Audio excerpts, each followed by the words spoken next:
Hello, my name is Susan. My pronouns are she, her, hers, and you are watching episode 80 of Mad Knitting. This is my YouTube channel where I document my crafting life. 95% or so of that is knitting, but I also do occasionally sew or quilt or hand stitch, and I share about all of that here.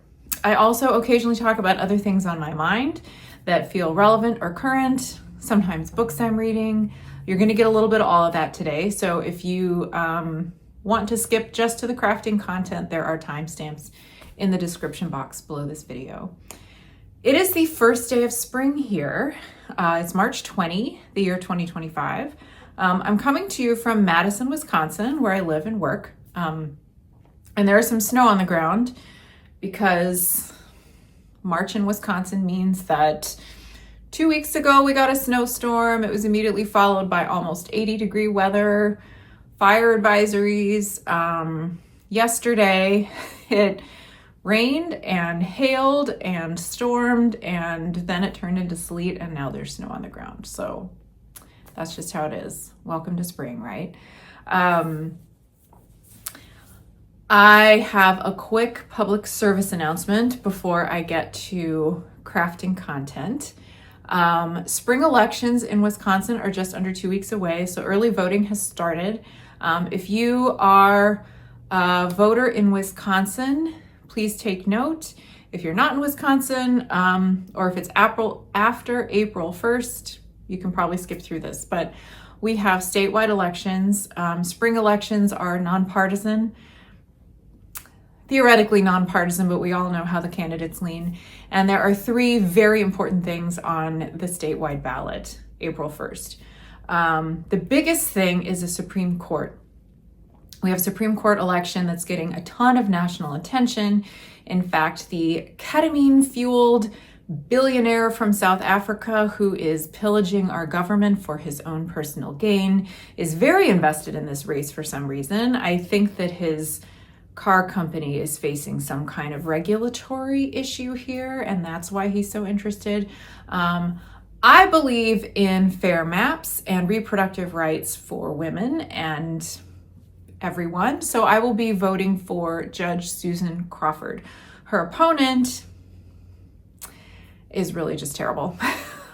Supports all the fascists, so I don't think he should be taking a place on the Supreme Court. Right now, with that open seat, we have a 3-3 liberal conservative or liberal right-wing divide, so this is pretty consequential. Second thing on the ballot is state superintendent. This is the person in charge of all of our public schools in Wisconsin. I will be voting for Jill Underly. She is the incumbent.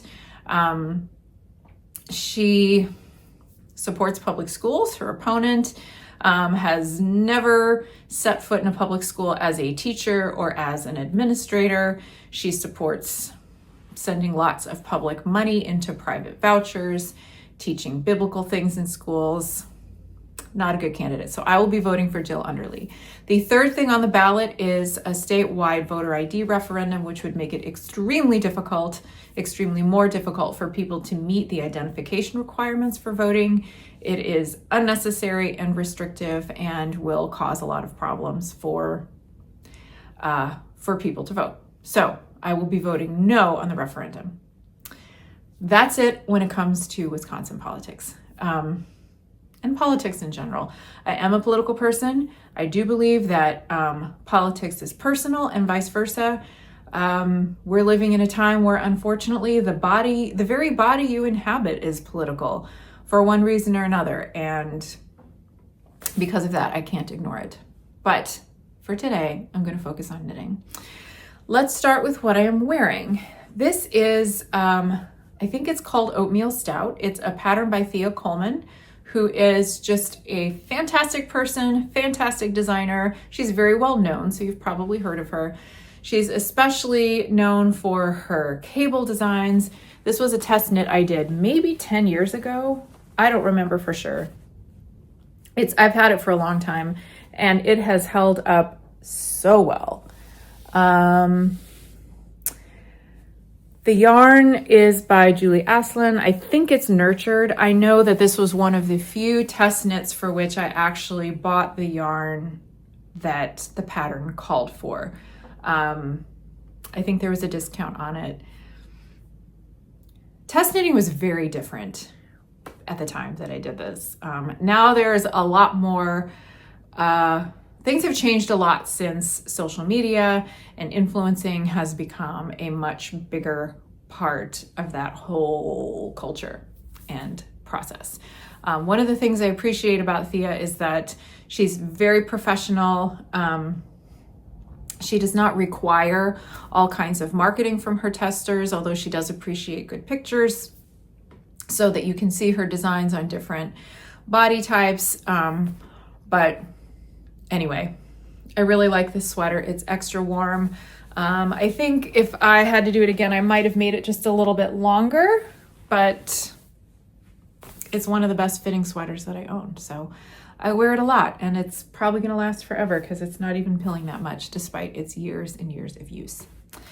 So I have one finished object to share with you today, but it's not with me. It was a sweater for my niece. Her birthday is today. She is 9 years old today, and I was really hoping that she would receive the sweater today, but according to the tracking number from the Postal Service, it's not going to get there till tomorrow.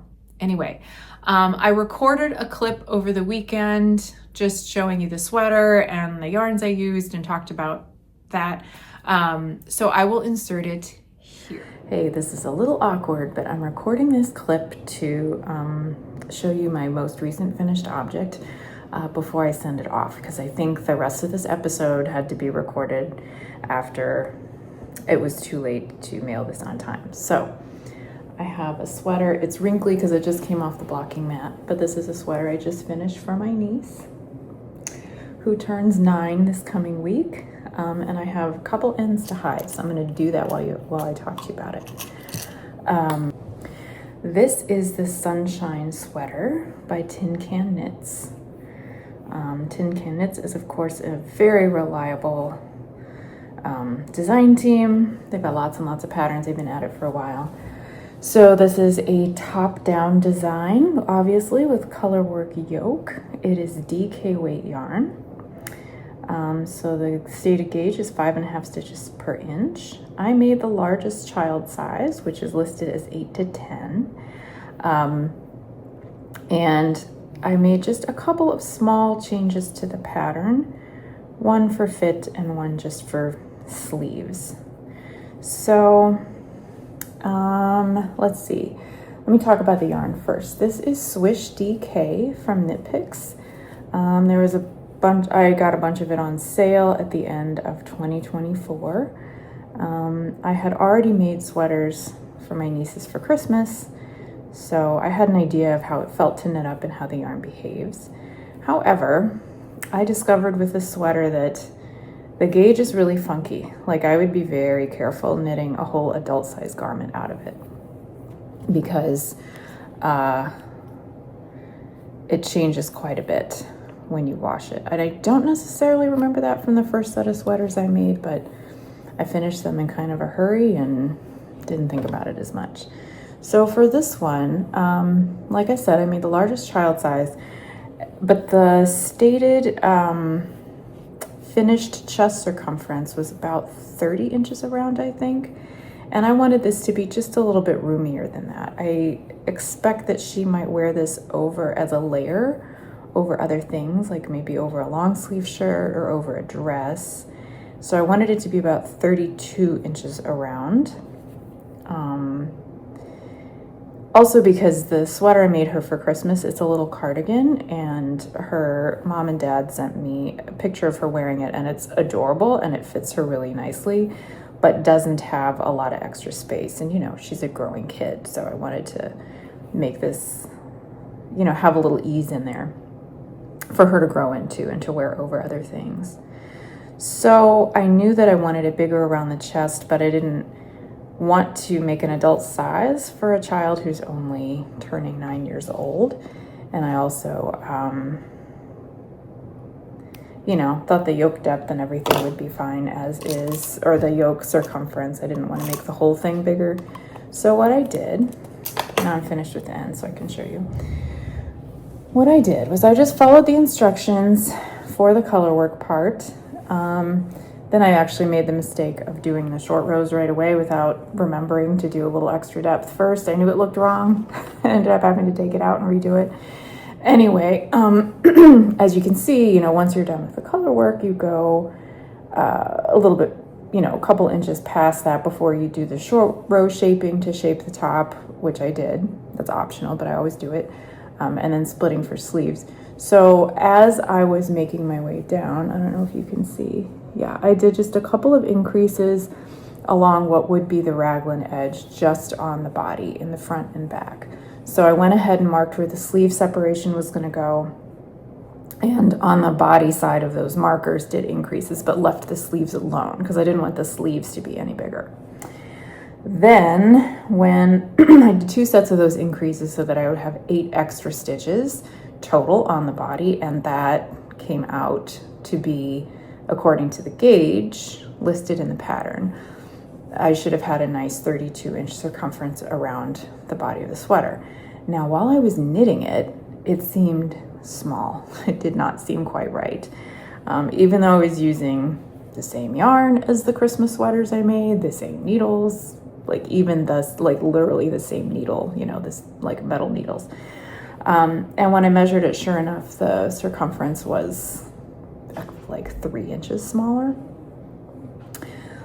But this is a case where I thought blocking might fix it. And I was right, because Swish DK is a superwash yarn. I've, you know, seen reviews and stuff online that it grows. And so I made sure that I soaked it thoroughly and kind of stretched it out to the measurement I wanted and then let it dry that way. And it did not bounce back to its original measurement. Sometimes superwash yarn will do that, sometimes not. It's unpredictable that way. In this case, I wanted it to grow, and it did.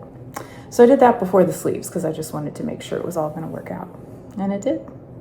So that size was one modification I made. The other thing is that I did short sleeves. You can see the short rows here, and I just did some rapid decreases before the cuffs. My nieces live in Virginia, and I think short sleeve sweaters will make them wearable for more of the year for them. So here it is.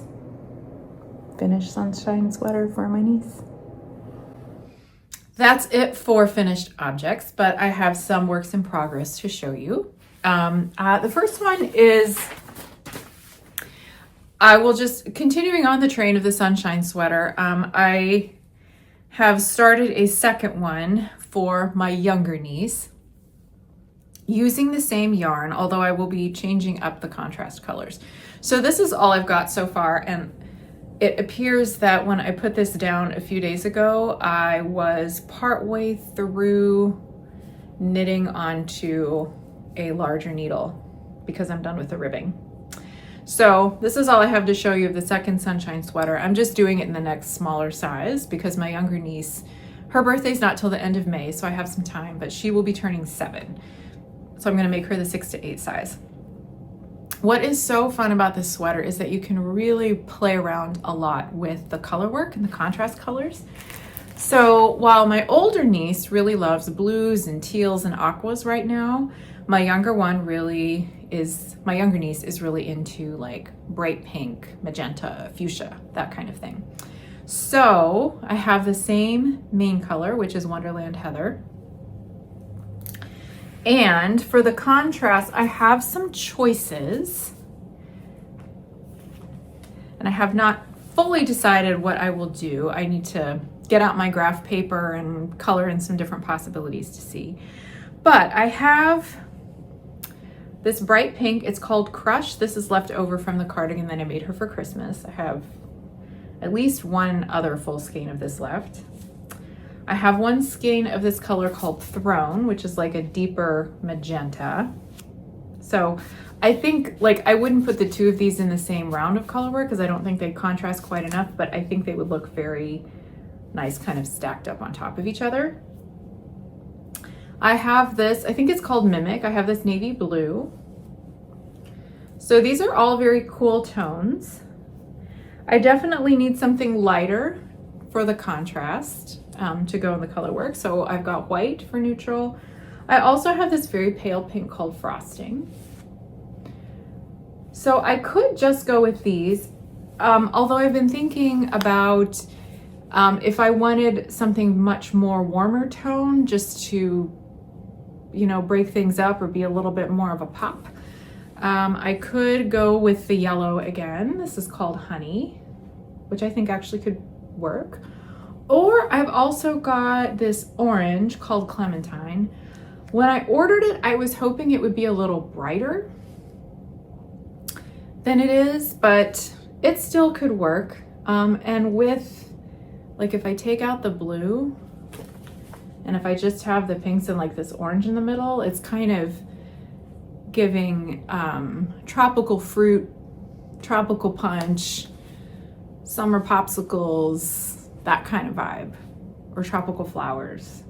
So I haven't totally decided yet. Like I said, I will play around with my colored pencils and see what I like. But knitting these sweaters is really fun, and I think for this one I will also make it short sleeved like I did for the first one, just because my nieces live in Virginia, they run warm. This way it'll be a more versatile garment. My next couple works in progress are socks.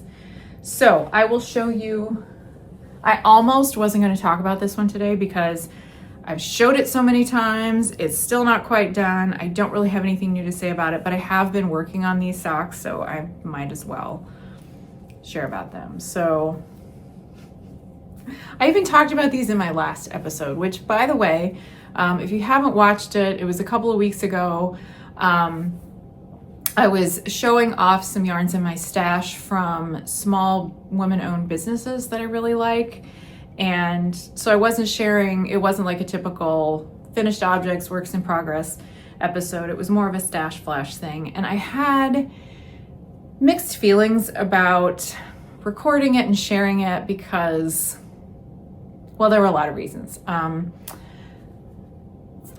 First of all, like, people have different reactions to like stash show off episodes and organizing episodes. Tends to bring a lot of judgment about consumerism and how much you have and excess this and that. So I was thinking about that. Also, you know, I just didn't know if it would appeal to everyone. I guess if that's not your thing, you could just skip over it. But what was interesting was that I did get several comments on that video, and almost all of them had to do with what I said at the very beginning, which didn't have anything to do with stash, had more to do with like why I share my pronouns and why it's important to me to be very public about how I express allyship and solidarity with the LGBTQIA+ community. I don't even think that should be controversial, but here we are. Anyway, so whatever, that was the last episode. So here are a pair of socks that I'm working on. As you can see, I am getting close to being done with this second one. It's Ewetopia yarn Wisco Sock base in the Kamala Harris themed colorway called Kamalanomenon that I bought at the Wisconsin Sheep and Wool Festival.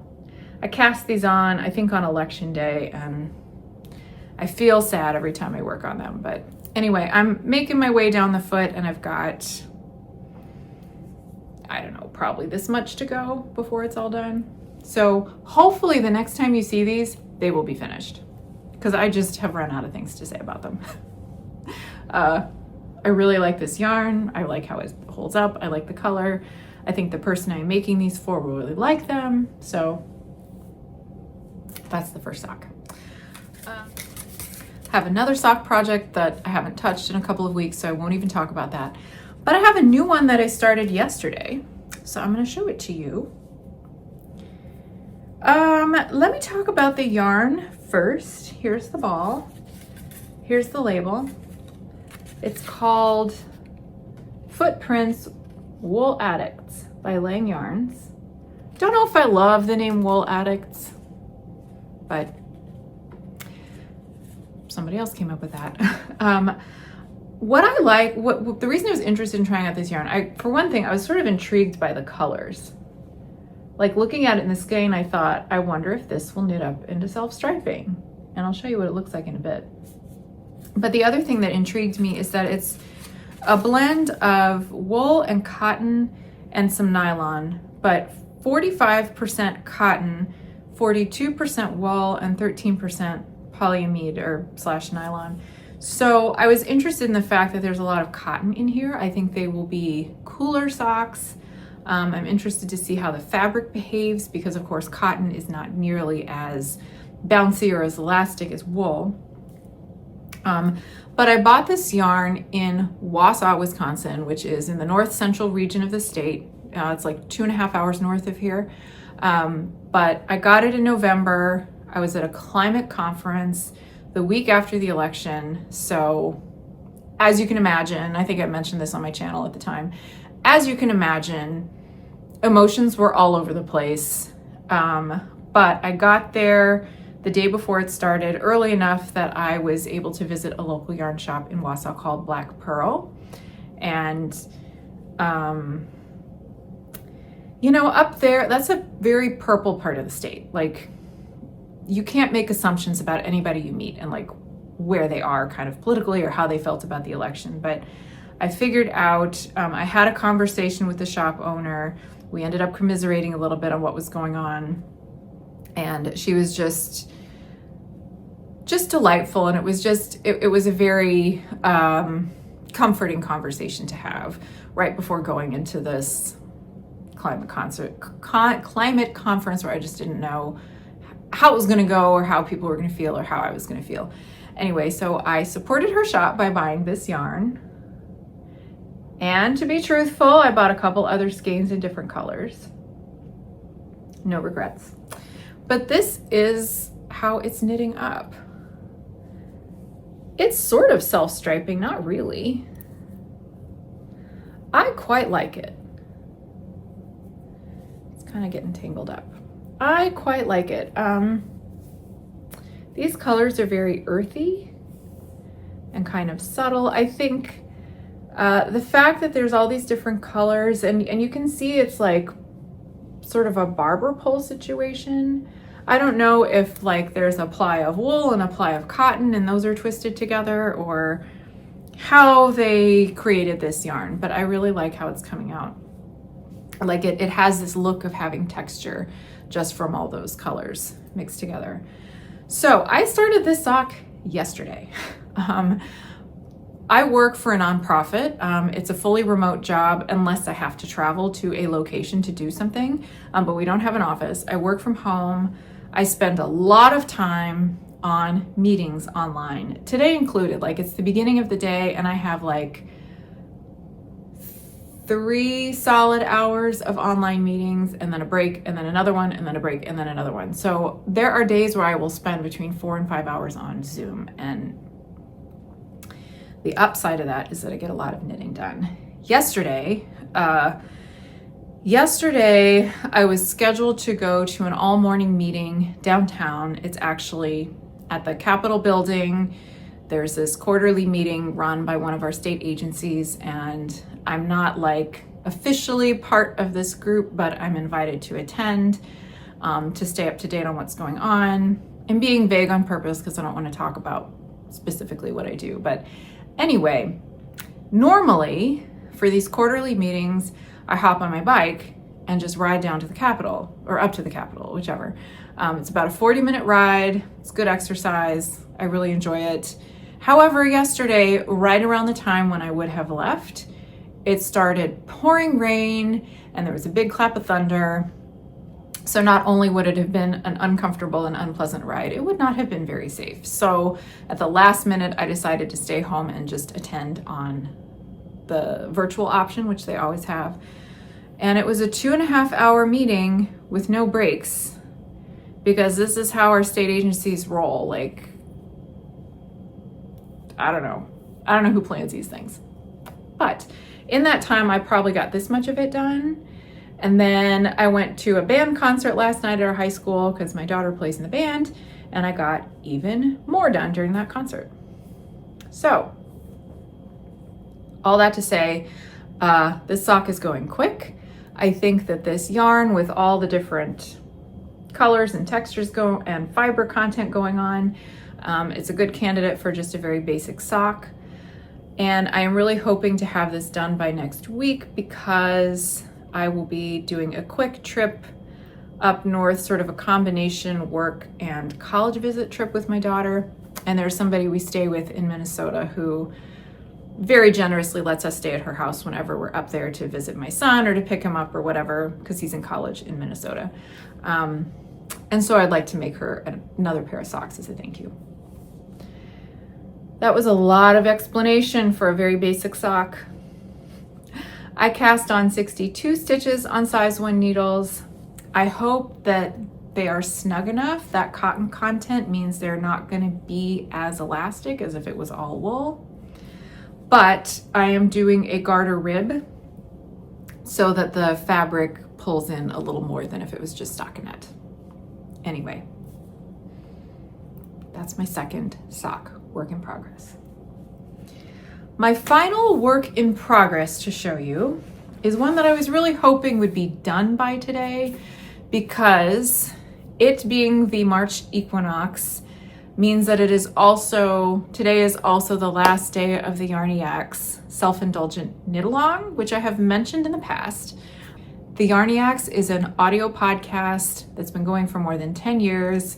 It's really fabulous, and they have 2 major knit-alongs every year. Make-alongs, really. They call it a knit-along, but crochet and weaving and spinning is all fine to participate.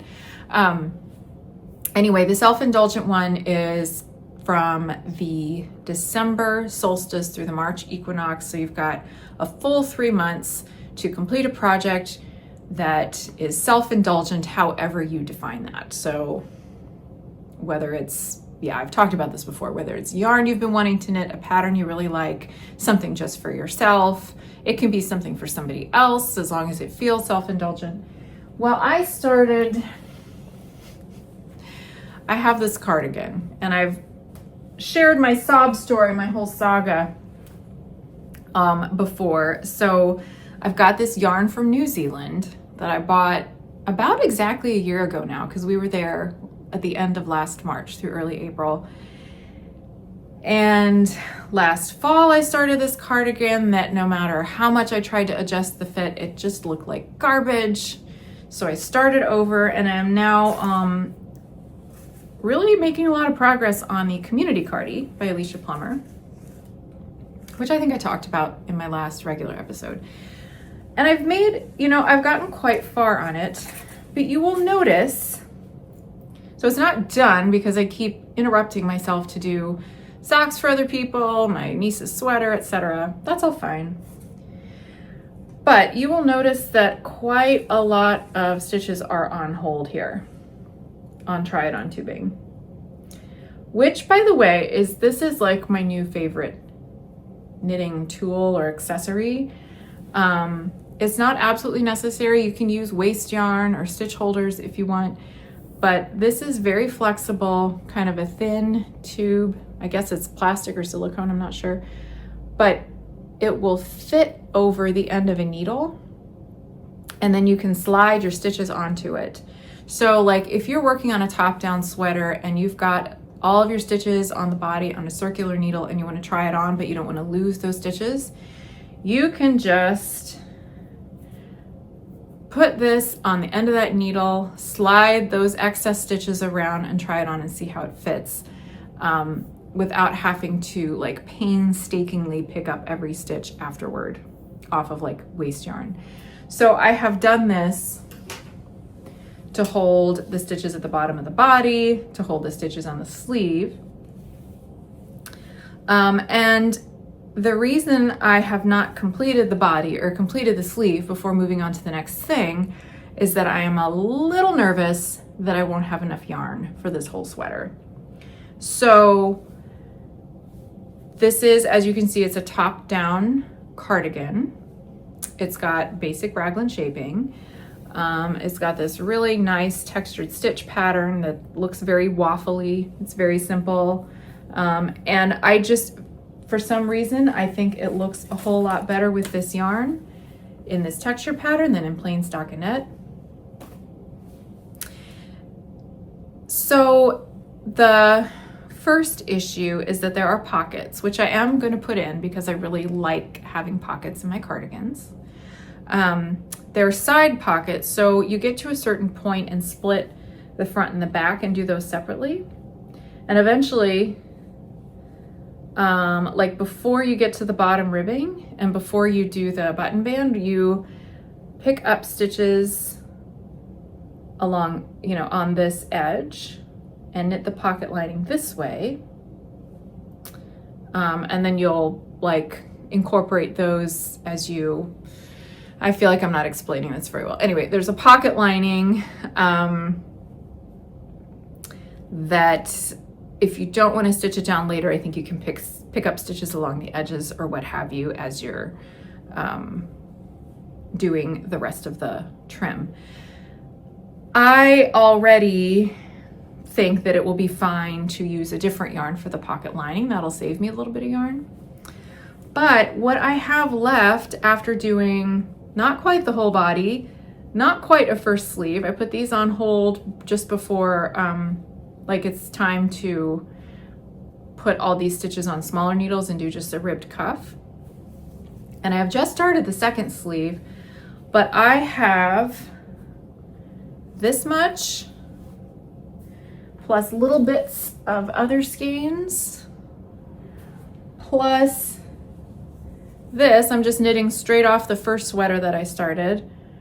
Some people say never to do that. I actually do that a lot. If I abandon a project or have to start over, I'll just knit straight off the fabric instead of unwinding it, and I've never had a problem with that.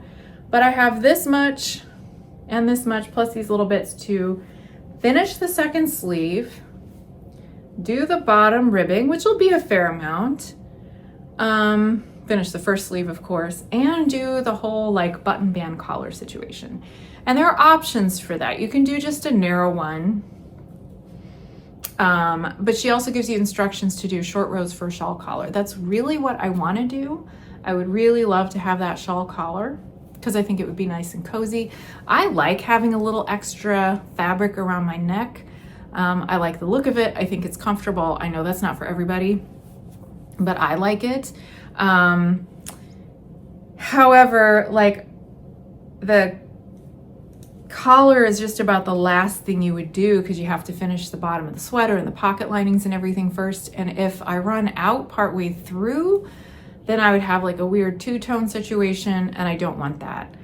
I probably could order more yarn if I really wanted to. I'm sure it's available online somewhere.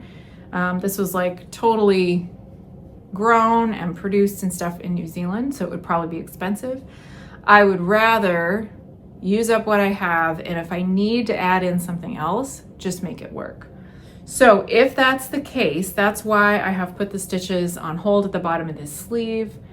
That's why I haven't done the linings yet. I want to get the second sleeve done and see how much I've got left, and then decide if it's worth doing contrast cuffs, maybe contrast trim everywhere. I just don't know. And if I have to do a contrast, will I try to match it or make it like real subtle or make it much more obvious? I don't know. So we'll see.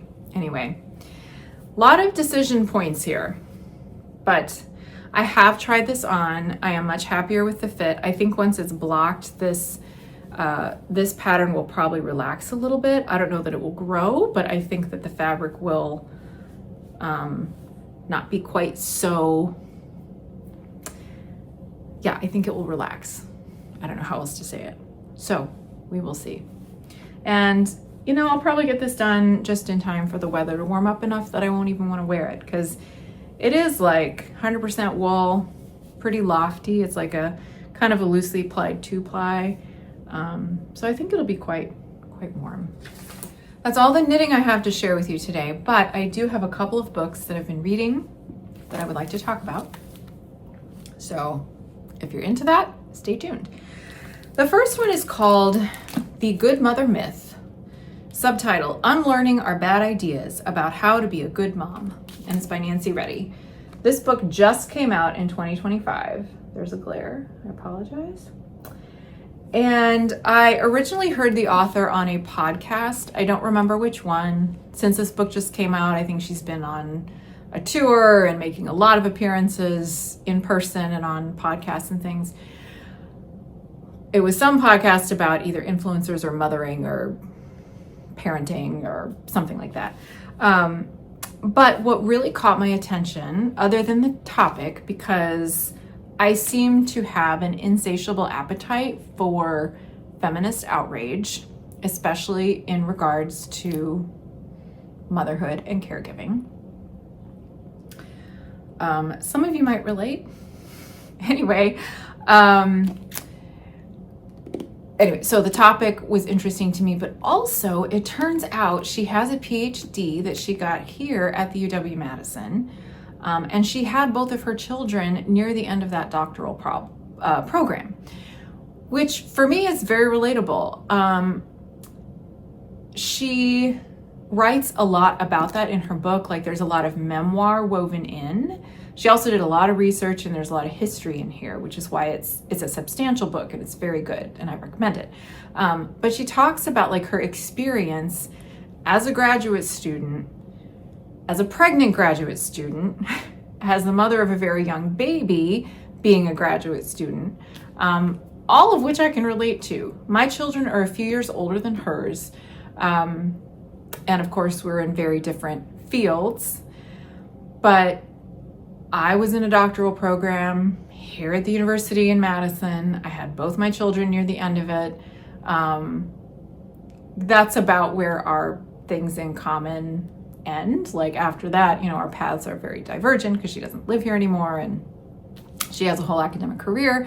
But it's just really, really interesting. The other thing is that her research for this book was all about prominent psychologists of the 20th century. The research, the very, very flawed scientific, I'm putting this in air quotes, research they did on mothering, caregiving, love, and were considered like experts in this, even though that research was very, very flawed. One of them was Harry Harlow, who is a very prominent psychologist. He actually taught here at the university, and I have a family connection there too, because around the time Harry Harlow's career was wrapping up and he retired was around the time my aunt and uncle lived here, so that my uncle could get his doctorate in psychology and neuroscience.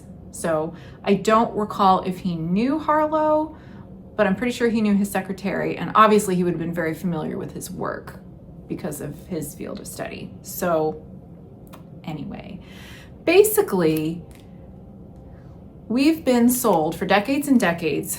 We as a society, and mothers in particular, have been sold this myth that the best thing for your baby as soon as you have a baby is to be attached to them, be with them all the time, give up any ambition you have outside of motherhood for the sake of the well-being of your family and your children. It's enraging, actually, because this is basically propaganda that was used, especially starting post-World War II, to get women back in the home and to convince women that they were damaging their children and damaging their families by wanting to work, wanting to have some kind of career aspiration or, anything else. The other thing is that defines motherhood by this very narrow paradigm: white, middle class, married to men, women, right? There are a lot of people that don't fit into that mold, but they just were not even considered in the research by these people. And these men, by the way, that were supposed experts and had some kind of data and statistics to back it up, were themselves not very good fathers. They were just not present. They were away from their families a lot. They worked all the time. They left their wives to do everything at home, and yet they were the ones handing out all this advice and supposed expertise. And we are still living with that today. I mean, there's the whole trad wife movement, which is very disturbing. We still have people, even if we have a lot of mothers, I think, who feel guilty if they are placing their children into daycare or I mean, it's absurd because that's stuff is just not true. And I can tell you, like, I bought into that. I didn't really have a choice about my situation for a lot of reasons that are very personal, I won't go into, but I mean, I really believe that me putting everything on hold and staying home with my children for especially those first few years was really what was best for them and what they needed. But part of the myth is that if you don't do that, your children will grow up, you know, unable to have healthy relationships and to have unhealthy attachments. And that's just not true. Anyway, it's a good book. I recommend it. She is very upfront about the fact that her experience, much like mine, is as a married white middle-class woman with, you know, a supportive partner. That didn't make it not difficult, but, you know, that just leaves, that's not inclusive of the experience of, you know, women of color, single mothers, same-sex partners, you know, any number of situations that don't fit into that mold. But it's still worth a read. I've been going on about this, but the last thing I'll say is that I was about halfway through reading this book when I saw that the author Nancy Reddy was actually going to be in Madison as part of her book tour. So I was able to finish, it was last week, she was here at the public library and I had finished the book by then. So I went and saw it. I introduced myself to her. We had like a very short conversation about, you know, and I just told her some of the things we had in common. But at the book talk, she was on stage along with Jessica Calarco, who is a professor of sociology here, who wrote another book that I read last fall. And I know I talked about it at one point or another on this channel, but it's called Holding It Together. And it is looking more at that bigger picture. She has a lot of survey data and did a whole study on the experience of women and caregivers who are filling in all those holes that our social safety net, which is practically non-existent, just doesn't cover. Because basically our society functions on the backs of the free, exploited, and underpaid labor of women, especially women of color and low-income women. So anyway, that book really covers more of that societal context, whereas this is more about the history of where these ideas came from and her own experience. So that was a lot. So when I was reading this, I actually said out loud to my daughter, do you think I need more material for feminist outrage? Because this is really hitting some buttons for me. And she was like, yes, of course you do. So that was validating. I'm also reading, I have been tearing through this one because it's really good. It's called I Have Some Questions for You by Rebecca Mackay, I guess you say her name. She's apparently a Pulitzer Prize finalist. This is really good. It's a mystery, but it's really more about somebody reflecting on their experience as an adolescent. So the main character is a 40-year-old professional podcaster who goes back to the boarding school she had attended as a teenager to teach a class, but ends up like investigating this 20-plus-year-old murder case that had happened while she was a student there.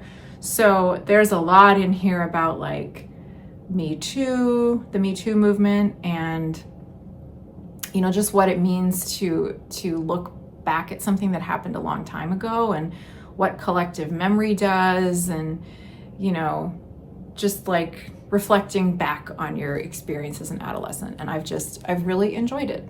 It's very, very good. Not done with it yet, and I have no idea how it's going to turn out because, you know, of course, the murder appeared to be solved rather quickly, but the more she digs into it, the more questions there are about, you know, was the guy who was convicted actually guilty of it? It's just really good. So that's all I have today. I really do need to get to work and get to all these meetings I have scheduled, but thanks for joining me, and I will see you next time.